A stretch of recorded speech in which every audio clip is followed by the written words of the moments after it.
Mirror, mirror on the wall, who is fairest of them all? You are the fairest, but there is another destined to surpass you. Consume her heart, and you shall live forever. Find me someone who doesn't fear the dark forest to hunt her down. Damn, I don't know J.R.R. Tolkien wrote Snow White. Seriously, right? He should have. Yeah, I was about to say, I wish he did for this one. Because if he didn't, somebody ripped his ass off. I mean, damn, somebody went 180 degrees trying to make Snow White the least girly thing in the world. Mm-hmm. Yeah, and they need to. I mean, in this day and age, you kind of have to, you know, after Lord of the Rings, and, you know, you got Lord of the Rings out there, and you got Harry Potter raising the bar on fantasy. I mean, and you got everybody. Well, you got everybody watching Game of Thrones now too. Exactly. That's why I kept thinking, watch this. If somebody said like, "Hey man, we need you to redo Snow White," it's like, man, I ain't making no Disney-fied Snow White. I'm watching Game of Thrones these days, Lord of the Rings, Harry Potter. All this shit is going in there. Well, I gotta tell you what they were thinking. They were thinking, hey, The Hobbit comes out close to the end of this year. Yeah, that too. And we got a story that we can do with dwarves. Yeah. We got dwarves in our shit. Yeah. Put all that shit in this stew right here. My fantasy soup. Throwing a little bit of Princess Mononoke. Yeah. Oh, yeah, I know. I'm surprised you mentioned Game of Thrones too, because there was a moment there early on you were like, the queen and her brother are fucking. I know, right? Yeah. They threw that at you from the get-go, and I'm like, oh, come on now. Just because they're doing it doesn't mean you have to do it. Yeah, this is Snow White. We know what this is. Don't try to fool us. No, this is the new Snow White co-host. Hey, let me tell you something. After seeing that last Snow White movie, Mirror, Mirror, I'm glad they ripped all that other shit off. Oh, yeah. I needed to see some Lord of the Rings and people getting sliced up and fairies being evil with sharp teeth. Yeah, no, I agree, man. I'm watching this, and I don't mind it. I know that, okay, we're in the new millennium now. I mean, fairy tales, they're getting stale. You know, they're getting a little moldy now. Just now? Just now, yeah. You gotta shake that shit up, B. Yeah. Last year was still fresh. You know, this year, no, man, we got to update that stuff now. You know, got to do something different. And it's cool because now that we're in this new age of enlightenment, we don't want our daughters to be weak. We want them to see stronger characters. We want more action in our stories. We want more fantasy and magic, and we just want to up everything. And that's the trend now. Either we're taking fantasy stories, especially Brothers Grimm's fairy tales, and bringing them in a modern world and updating them here, or we're taking the fantasy and building it up with wars and killing and blood and monsters and coloring everything gray. Yeah. Oh, well, everything's not as colorful, as dirty now, and you gotta love that. It's like, yeah, this looks really good. Now I just want you to take a big bucket of shit and pour it all over everything. It's like somebody dragged a bunch of Disney films in the mud. Yeah, and that's what we have here. I mean, it's like fairy tale upgrade, right? Because it is essentially the story, the pure Snow White story with all the elements that we know, except they said, let's just put that Lord of the Rings thing on top of it. Yeah. We want to tell a fairy tale, but only in structure. Because in every other way, we want to do an epic fantasy movie. Yeah, that's what on top of that, let's toughen up our lead a bit, you know? Yeah. Well, you know, and that's cool because instead of having a simple, straightforward fairy tale, now we have politics. Who's taking over kingdoms now? Who's coming in to save the kingdom from the evil ruler? The Trade Federation. The Phantom Menace all over again. I was like, wow, you know, that new Star Wars movie didn't contribute shit to movies. And I'm like, wait a minute. The game is up. Basically, it's a more mature and complicated, not necessarily in a bad way, but more complicated of telling these stories. Complicated way of telling these stories. A more grown up way. Yeah, a more mature way, but keeping it in there for, I guess they just saying shit. You know, we got to make money off of everything. Well, these stories. I mean, they've been told so many goddamn times. But it's kind of like now, you know who's spending money these days? 13-year-old boys spend a lot of money. How can we get them to like Snow White and spend money on that shit too? Well, you know, also it's like we don't actually want to pay a writer for his story, and luckily with Snow White, we don't have to. That is the thing. It's like, hey, what's the trend now? Okay, these kind of upgraded medieval fantasies. We got a lot of teenage girls who are coming. We get that girl from True Blood, Twilight. We get her in here. But what about the boys? Well, see, We get some swords in there. We got Thor. Yeah. We got we got basically medieval Thor and Hawkeye teamed up in this movie. We can catch everybody with this. Oh, Yeah, no, that is true, man, and that's cool because these days, like you say, co-host, I think you need that. It was almost like at one studio, somebody said, like an executive called up and said, "Who owns Snow White?" Nobody. Are you sure? I'm pretty sure somebody owns that. Yeah. Who? No, I heard. man, I'm telling you. We'll get legal on it. Are you sure it ain't that goddamn mouse up on that castle? Get me Snow White, goddammit. But you're right. Really, the basic story is there. You have. What's her name? Kristen Stewart. No, you have Charlize Theron come in as the evil queen, and she takes over the kingdom by killing Snow White's father. And it's a cool way that she comes in and takes over because she just comes in and says, "Hey, tits and ass." But it is cool that the way they go about fleshing her out. They go like, "Hey, look, she does have a motivation. She's not evil just for the sake of it." Yeah. You're like, that's still fucked up, but I can see where you're coming Her from. motivation is she just hates man. Yeah. She hates man with a passion. I mean, everything with a dick is bad to her. And so when she said, "Hey, if you a king, you got to go."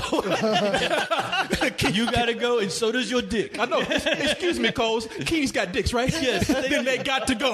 Last time I checked, yeah. Yeah. So Although she's I got to say, like at the moment she kills him in bed, I was like, you couldn't let him have a little bit first. I know, seriously, right? Yeah, she really hates man. Oh, I She's know. like, "Oh, you want to put your phallic symbol into me, do you? I know, I'm surprised well, she- why don't you take my phallic symbol into you?" I'm surprised she didn't like cut it off and throw it out the window, so is all messed the up. king's men can go out and look for it. Because that's what she does. She takes in the movie. It's kind of cool the way they have fleshed out this queen. She tells you, "I take over kingdoms by acting like I'm on fuck, man." And this guy's about to have sex with her, and she can't even just let him have one last minute of pleasure. Not only does she kill Snow White's father, but she got to give him a big long speech. Almost everything that every wife or girlfriend tells you when she's mad on a period or pissed off. Man just fuck up everything. Man just use women and then throw them away. But I'm gonna show your ass. I'm gonna take your shit. And it's like, damn, lady.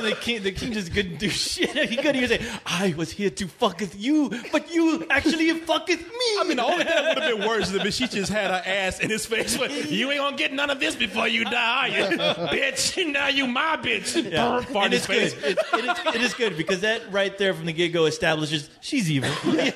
Oh yeah. But one thing that bothered me though, because she goes on and on like, "Man, fucking man," and then she's like, "Oh yeah, but I gotta look good, so I'm gonna eat a whole bunch of girls." Yeah, that's the other thing. Yeah, she to stay young. Mostly the queen in these stories, she's just aged gracefully. She's still beautiful, but she's greedy and very narcissistic. So she wants to kill Snow White. Well, in this, being that they've added more magic in this, the way she stays young is that she pretty much just sucks the youngness out of young women. I mean, fuck a makeover when I can suck your soul. It's like, gee, I wonder why men treat you like shit because you're a fucking bitch. I mean, when your husband tells you sucking the soul out of them, they might have a He's point. like, well, at least I ain't like that bitch in that movie. Well, not much. Yeah. So I wish she sucked something else, but apparently she don't. yeah, it turns out that Snow White is so pure that she's the only, I guess, obstruction for her powers. She's the one. It's sort of a Harry Potter Voldemort. It is. So she locks her ass up, a Rapunzel style, up in a tower and Forever. and just locks up in the dirtiest tower that she can find and keeps her there. And of course, as the original Snow White, she has to have her taken out into the woods because the mirror, which looks like a big old Academy Award statue in this movie, the mirror tells her you're the fairest on land, but this chick is better than you. And she, one of these days she's going to come and get you and you ain't going to be beautiful no more. She says, all right, you got to take this Snow White out to the woods. And the mirror says, you want to stay young, not only take her out in the woods and kill her, but, have the heart brought back and you can eat it. And send your weirdo albino brother to go after her. Yeah, who is going to fuck it up. So, of course, the brother takes her out to the woods. She ends up getting the best of them. She's while she's out there, that's where we bring the huntsman in. This Snow White and the huntsman, and so the Chris Hemsworth, who uses a tool now in every movie, he's got to have some I big kept saying, thing. dude, get your hammer. Yeah, settle all this shit. He has a hammer in Thor now. He's got an axe in this. I mean, shit. That boy, I bet that boy can eat a bowl of cereal without destroying a table. But He needs a power drill. Yeah, is what he needs. but I was thinking through the whole movie, he has this axe, and I know it's a PG-13 movie, so it can't get too gory. But there were about half the time he used it, I was like, man, you're using it wrong. You're using a handle and you're butting people with it. And I'm like, it's like you almost gave him the axe and he tried to chop down a tree with the handle end. It's like, damn, man, slice people with it. Yeah, he would have been more effective with a rake. They have to get the best person to go in the woods because in this movie, the woods are the dark woods. I mean, that's the woods where you say it just looked like Mother Nature just shat all over the place. Yeah, It's the it's Princess ghetto. Mononoke. The ghetto. That's the ghetto, and she is the whitest bitch in the land. Oh, yeah. She should not be there after dark. And they bring in Chris Hemsworth as a hunter, and the queen says, "Hey, you're the best guy. Go out and get Snow White, bring her back, and if you can bring her back, that wife of yours, that dead wife you're always crying about, yeah, I'll bring that bitch back. Just bring me what I need." And so he agrees to do it. Bring her to me. No, I've been to that forest. I'm not going back. You will be rewarded handsomely. What good is gold to me if I'm lying dead with the crows picking at my eyes? Why is she of such value? That is none of your concern. I'll determine what concerns me, thank you. You will do this for me, huntsman. And if I refuse? Where this really goes off the path of the original Brothers Grimm tale is that there is a lot of war and fighting and a lot more, even though it's bloodless, there's a lot more sword play, and right down to the point where, now, did y'all watch the movie and wonder, when are they going to bring in the dwarves? Oh, you know what? Yeah. For so long, I just thought, well, maybe they're going to skip the dwarves because Mirror had the dwarves. And I was like, maybe they looked at that and said, like, not so much. But then they do, and I thought it was like the best way somebody's done dwarves ever. No, they are the highlight of the movie, and a lot of it goes to the actors who are actually playing them. Who I guess they actually got they got actual life size, like real life. I mean, They got real life actors. I mean, actors that are pretty tall. When you say real life, yeah, not in like real those life. fake midgets in life. I know. The funny thing is, they got a lot of British actors who are generally kind of short. Like, But they pulled a Hobbit on him, pretty much. Yeah. But it was so often when I'm watching Lord of the Rings, I have to kind of glaze my eyes over to kind of go like, I can tell there's little kids in this scene, the proportions are off, or Right. You got to squint really Well, hard. because they tried to prevent using CG whenever possible in Lord of the Right. Rings. They tried to do it perspective tricks. Yeah. Here, it's CG. but it's seamless. It is So you seamless, thought yeah. that they used short people, short Oh British yeah, people? Bob Hoskins is short. Eddie Toby Marzan, Jones is Toby short. Jones. But think about this: they use some Ian McShane. They use some large people like Nick Frost. Oh, yeah. Isn't Ian McShane kind of a big guy? Not really. And, well, also Ray Winstone is a big guy. True. And Brian Gleason's a big guy. Who's Brian Gleason? I don't know. I just read it right here. 'Cause I'm looking around. I'm just trying to make your point. Don't Yeah, you so know? I don't know. Because Cyrus, when you were looking at him, could you not you knew that you've seen that person before, but you really couldn't tell who the actor Ray was? Winstone was the one that threw me the most. Yeah. I was like, who is that? You know what? But I wouldn't have known by looking at him, but his voice gives His him. voice is what finally Nick did it. Frost was the one that really just threw a ball at my face. I'm like, holy shit, that's Nick Frost! Just because of the way, just his teeth and the way he laughs. And I'm like, how in the fuck did they midgetize that dude? I was like, wow. And I got to tell you, the dwarves are a much needed shot of humor in the arm of this Yeah. film because it's the halfway point pretty much before they come in, and you're starting to get tired at that point. You're like, okay, this is inventive, and it's like nice to see slight new stuff put on top of this myth, but we know this story back and forth, and we know everything it's stealing from to put into it. So what are you going to do to really entertain me? And then the dwarves manage to come and up everything a significant notch. Yeah. Because you're right, it's about as lifeless as that dead forest for a while. But there were things where I'm like, okay, the look of it is what's really just keeping me involved, because every scene, especially the big gong show gong that they use for the mirror when that thing drew when you saw it do its CG thing, it looked pretty cool. I was like, that's a great idea. I don't know who voiced the mirror, but I'm like, all right, this is pretty cool. Yeah, I think so too. I think the movie looks amazing. I agree with you, man.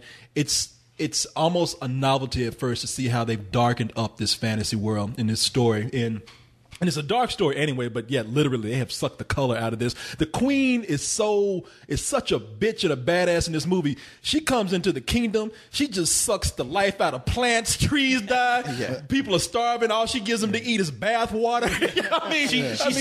She also sucks humor out of the movie. That was a weird scene, though, wasn't it? She's like, here, I'm giving them milk. I starved when I was a kid. I didn't get it. And then she goes and she gets in the milk and she takes like a naked bath in the milk. And it looks like, some shit's about to to go down.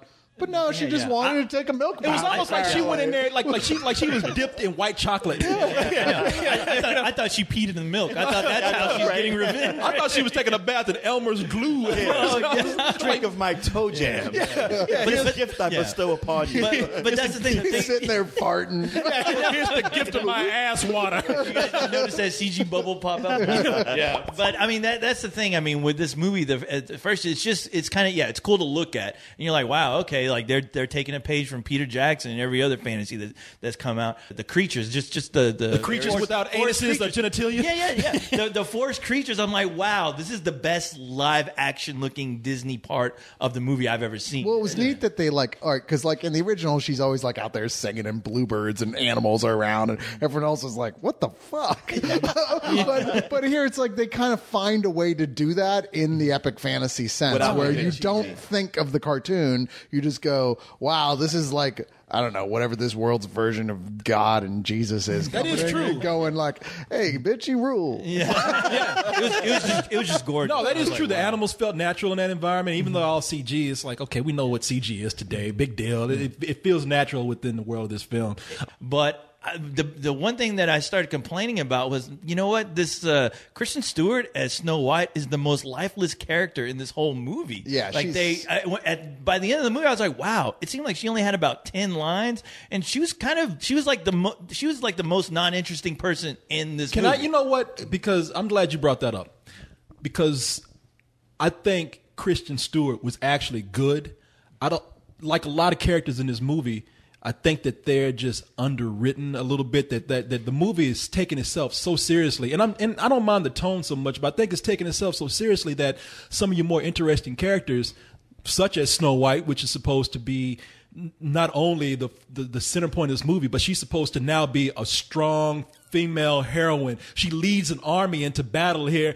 And she really has no personality. And I know people will want to blame Kristen Stewart, but I think she was holding her own. I thought her accent was fine. Just don't think she was written all that well. Yeah, I kept thinking, like, I was like, man, did she have a lot of scenes and they just cut them out? I mean, you felt like there would be scenes where you actually get to know this person, but she's the person everybody else talks about. She's not the person who actually gets to say or even do much, really. She's everything's happening around her. Right. Well, so much of her power comes from her birth, like who she is, right, and not what she is and not who she is. Exactly. Now, one thing I will say for acting though, and this is partially the fault of just the role she was chosen to play. They're like, oh, she's the fairest in the land. I'm like holding my hand up so the teacher can pay attention. Ooh, Mr. Carter!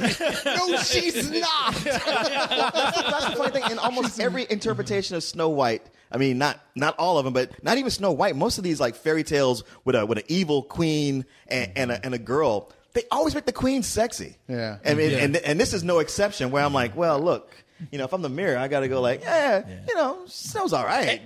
But you. Exactly. Well, part of that, because I thought the girl who was in Mirror Mirror who played Snow White, she was super cute. I thought she was gorgeous. Yeah. But it's like, well, can she really play a role where you see a girl that beautiful all of a sudden become like a Joan of Arc, right? And I was like, I'll pass. I'll give him a pass because I guess Kristen Stewart can look decent in a metal outfit without looking stupid, right? Yeah. But like I said, they don't really show her, being this great person who she's supposed to be. It's just implied constantly that she is the one. She's gonna start flying at the end of the movie. Well, and the thing that's like telegraphed like crazy, like how she's gonna, there's gonna be a point where she uses this bit of knowledge she got earlier in the film to defeat the queen, and then it's so mundane. It's so like, really, that was the thing. Yeah, it just felt kind of cheap. But I mean, I don't know. By that point, if she had pulled some other bigger rabbit out of her hat, I'd have been like, oh, bullshit. Where'd that come from? But I will say, at least the movie gave you Chris Hemsworth to do his manly role, because I mean he's pretty much traveling throughout this entire movie with her, and he's the only one who's being really proactive. I just wish they would have gave him a little bit more as far as a storyline, because by the end of it, you're like, okay, he really that could have been anybody in that role. Yeah, and the point of Even fact, that character. the main difference in this story between this and the fairy tale is how they've expanded his character. Because originally, Huntsman just takes Snow White out to the woods to kill her. Goes, I can't kill her. This is just messed up. Just get out of here, and kid. just lets her go and brings back like the heart of a pig or something like that. Yeah. And here they wanted to bring him in so there could be a love triangle. Quite frankly, Yeah. I mean, are you Team Prince or are you Team Huntsman? Either way, she's going to sit there mouth breathing through the whole thing. Let me ask you something. I mean, we talk about how the doors were brought in. Now, keep in mind that being that this is the darker Snow White, we don't have sneezy and itchy and angry, and we got Dopey. We got dopey. Yeah, no, we got Killy and Mamie and Stabby. So Frodo and Sam. Well, they do live in the dark forest. That is true. Now, and they're badasses, and I like that they've actually taken this role with these dwarves being a little more proactive. They're not there for humor at all, even though they are the humor of the movie. They really are warriors. I thought that they introduced them the right way, and then near the end of the movie, they not only didn't use them as much as they should have, but they also used them for comic relief that I didn't want them to do. That's why I like the way they brought him in earlier. Not too much, but I only feel like by that point it was okay to do it with them because their introduction was serious and you got to see them as being badasses. Like, hey, these guys can actually fight. They aren't just here for jokes. And then when you get to that point in the battle, it's like, all right, you got dwarves. How are you not going to do jokes? Everybody wants to see it, and it's kind of crowd pleasing. Yeah, well, I thought the jokes it complimented who they were because I mean the jokes revolved around their friendship. Pretty much. It wasn't like they were doing. It wasn't like you saw some guy just started to do midget tossing or something, and that was what they were there for. But I thought the camaraderie between them was so fun that you wanted more of it. I mean, you really wanted them to get more in depth with that because that's the Snow White I'm used to. The Snow White I'm used to is Snow White interacting with these dwarves, both of them having an effect on each other because of their relationship, which brings out the bigger story. And you just like laughing at midgets. Yeah, and that too. But I mean, they really didn't do that. See, that's the thing with this movie. Like as soon as they give you like a great idea or they introduce a great idea, they can only take it as far as they know that they can with this story. Yeah. And I think that's kind of like that's where this movie sort of fails because the interesting aspects of it are never explored. Well, I would say the most interesting characters are the dwarves. I think that they had some of the best lines. I think that they were, and I don't know if it's because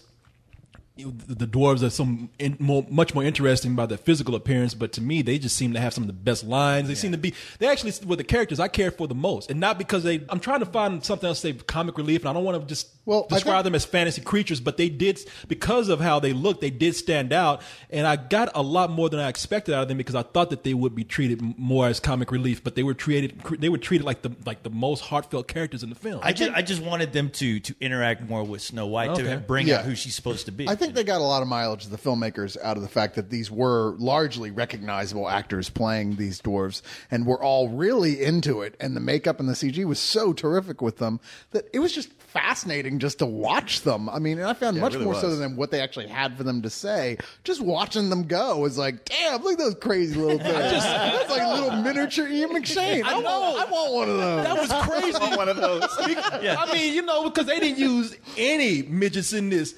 What's his name? Toby Jones is the one who has the most midget head, and I thought he was an actual midget, but I feel but he's just freaky ass looking Toby Jones. Yeah, he just got a weird head, like Billy Quizboy from the Venture Brothers. Yeah, he's got some weird looking facial features, but I just kind of felt bad watching that because I was like, man, this looks so good. And I'm sure it cost some good chunk of change to do this effect, but man, I can see all these midget actors out there like, God damn CG. I thought of that too. I was like, wow, I mean, Peter Dinklage, he's already set up, but your Warwick Davises has to be like, the fuck? They're like, this is the only work we ever got. Whoever that guy is from Jackass. Fuck you, George Lucas.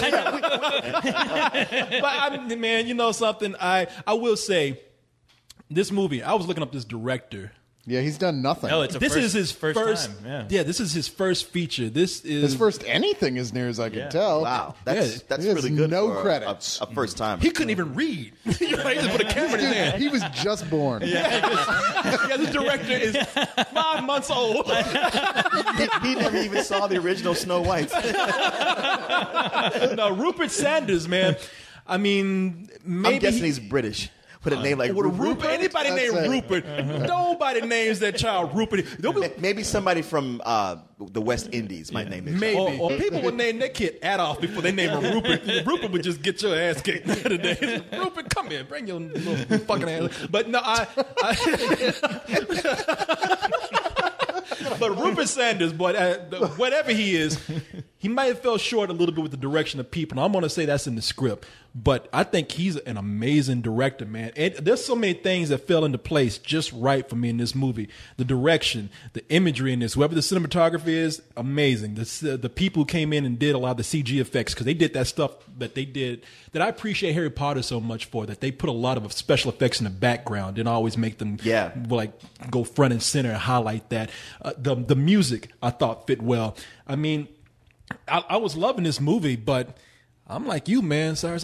There was a certain point where I felt it kind of being long. Yeah, well, I mean, like, all right, so I couldn't really credit the director here. What I will credit is the visual effects department, who went above and beyond. The people who conceived of the special effects here, like all the stuff with the Queen and her magic stuff, was really neat looking. I think a lot of the actors deserve a lot of credit, but I feel like the director mainly just cobbled together from other movies, you know? I mean, like I said, there were so many shots that were lifted directly out of Lord of the Rings. Can I ask you something? And techniques and everything, and I was like, are you talking about strictly visual? Because I'm going to ask you, do you think that a lot of those things were lifted from just the script retelling a lot of stuff that was influenced by the sources? No. I mean, I'm talking about like the way they shot things, the way the camera would go around the horses riding down the beach and that sort of thing. You're like, the way they watched them walking up the side of mountains and having scenic vistas. Yeah. I was like, to a very Lord of the Rings-esque music. I was like, come on, guys, we see what you're doing here. And that's kind of unfortunate, because you can't help but think, well, at least they got the tone of the movie just right. Yeah. Like something I've always wanted to see in a Snow White movie, especially now since we're getting a lot of them.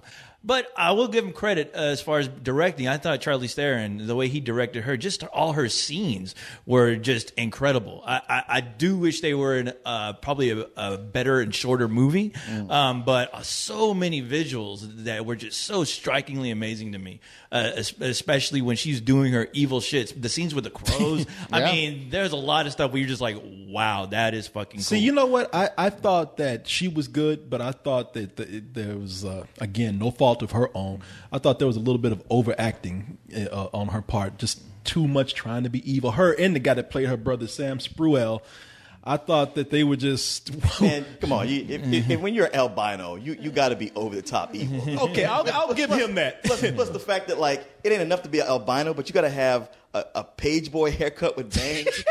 They gave him like a white Mo haircut. You should have totally had a scene with Toby Jones. Yeah, exactly. Okay, I'll give him. He's albino. He looks weird. I'll give that character his evilness. He's vile, but I don't know, man. I thought Charlize Theron's Queen was laying it on pretty thick, and I know they tried to flesh her out more by giving her they didn't want to make her just evil.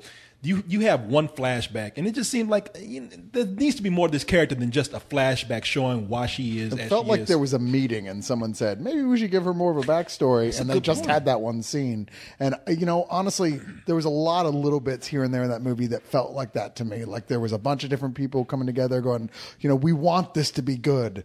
But they never had time to do like a third run through to like smooth out the edges. There's a lot of stuff just plunked down in the middle of the script to do what should have worked better, but didn't quite work out. It just seemed too obvious, too calculated. Yeah, it did. It didn't. I mean, that came kind of out of nowhere. Yeah. One scene, pop. That's it to explain why she is like she is. But outside of that, you don't get anything else. I tell you, I'm gonna go ahead and get my rating. I thought this, as I said, is an amazing looking film, and this director for not having done anything. I don't know if somebody was holding his hand through this or what. there were so many elements that made me want to love this movie. I'm not, and I say love, genuinely love. I was so enjoying the beginning of this, and about an hour in, I'm still enjoying it, but I'm thinking that they're overcomplicating things. They took a very simple story and all the wars and the political intrigue and the taking over of kingdoms and whatnot. I thought just a little bit that was taking a very simple story and taking the joy out of it and making it, trying too hard to make it a little more serious and dark. But I still enjoyed it enough and admire a lot about it to give it a strong matinee. It's funny. I actually had the opposite effect in that at first I really wasn't enjoying it at all. I was just like, God damn it, we all know this story. Back and forth. It's just like a really drawn out version of Snow White. Like, okay, we got it. Like, can we move this on? Can we get to the fucking dwarves, please? And then you do. And then that's the point where I go, you know what? A lot of the stuff that's bothering me in this is it's me. It's stuff that's bothering me specifically because of the amount of times I've watched Lord of the Rings, which I probably shouldn't admit to like the fact that I'm not a big Kristen Stewart fan, and I get irritated the fact that she can't breathe through her nose. I mean, just little things like that here and there. You don't got diverticulitis. What you supposed to do? But I started making peace with those things as it went along, and by the end of it, I was like, you know what? That wasn't a bad movie at all. It just wasn't a great movie. Mm-hmm. There's nothing. The only things in here I thought that were truly original were stuff that the VFX department came up with, and some of that stuff was, as Koa said, was just stunning. Like the spell with the crows and stuff. That was amazing. But that, like I said, that was the special effects department. My hat is off to them. But the best I can give this movie is a low matinee, but I suspect I know people who will like this a lot more than I did. Mm-hmm. And I would be one of them. The things I liked about it outweighed the stuff that I didn't like. So I could just be completely in love with this movie if the pace was tightened up. Mm-hmm. And I mean, yes, the characters are underwritten, but if the pace was tighter, it would just breeze through and you probably wouldn't notice that. But that aside, the visual effects, the art direction, I mean, those are the guys that I would give an Oscar to. The costume design, just watching it. And it's rare that I go like, man, I could just watch that movie. But it was one where I could watch it and just fall in love with it visually. And there was enough of the good stuff going on with the story, with the ways they tried to update it. So, yeah, for me, it's like you, Corey, it's a strong matinee. All right. Yeah, I mean, good choice, brother. The thing is they should have asked Mirror, Mirror on the Wall, who's the best editor of them all. Because honestly, that is the one flaw that when they were putting this movie together, they should have gotten a really strong editor. It had a lot of great ideas, except it just took those ideas and really didn't explore anything with them. When you're introduced to the dwarves, you wanted to see more interaction between them and Snow White. I mean, but because of all the visuals, I'm giving it a matinee. It was still, even without her, everyone else has seemed to me carried that movie. Like with Battleship, do you think now that they're going to start trying to update these fairy tales and make the princesses hardcore now? Well, yeah, of course that's the trend. Well, I think a lot of people were complaining so hard about the fact that Twilight had like this useless female character that was bad for women, and now they're overcompensating. That's true. I mean, because they should start remaking some of the bad stuff that we've seen. How long ago was it that Red Riding Hood movie came out? No, like a year. You're not really calling for them to remake that. Yeah, that was last year, dude. It was on my worst of 2011. Yes, I am. Now they see what they can do with Snow White, I would love to see them remake that along with other things. Yeah, why don't you make Cinderella a Crumpin' movie? I'll put this glass slipper right up your ass. Lips red as blood, hair black as night. Bring me your heart, my dear, dear Snow White.